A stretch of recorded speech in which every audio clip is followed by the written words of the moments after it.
Hello everyone, আসসালামু আলাইকুম। সবাই কেমন আছেন? আশা করি সবাই অনেক ভালো আছেন। আলহামদুলিল্লাহ আমি অনেক ভালো আছি।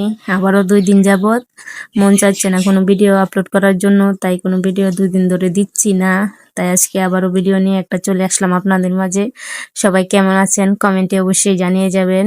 এই তো আজকে নুডলস রান্না করছিলাম আর সবার জন্য বেড়ে নিতেছি নুডলস খাওয়ার জন্য। আমার কাছে নুডলসটা অনেক ভালোই লাগে, আর আমার মেয়েটা আলবিটা অনেক পছন্দ করে নুডলস।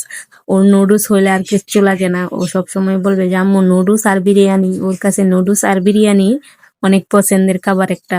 ও সব সময় নুডলস আর বিরিয়ানি খেতে অনেক পছন্দ করে।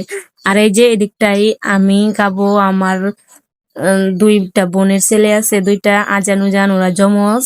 আর আলবি খাবে, 3-4 জনে খাবো, তাই নুডলস বেড়ে নিয়েছি। আর এই যে এখন সবগুলো নুডলস আমার বাড়া হয়ে গেছে। এখন একটু খালি শসা কেটে নেব, শসা কেটে খেয়ে নেবো। শসাটা দিলে আমার কাছে একটু ভালো লাগে খেতে। তো আর আজকে ভিডিওটা আর বড় করব না, তো আজকে এই পর্যন্তই। আল্লাহ হাফেজ। কথা হবে অন্য আরেকটা ভিডিওতে। ততক্ষণ সবাই ভালো থাকেন, সুস্থ থাকেন। ধন্যবাদ। আসসালামু আলাইকুম।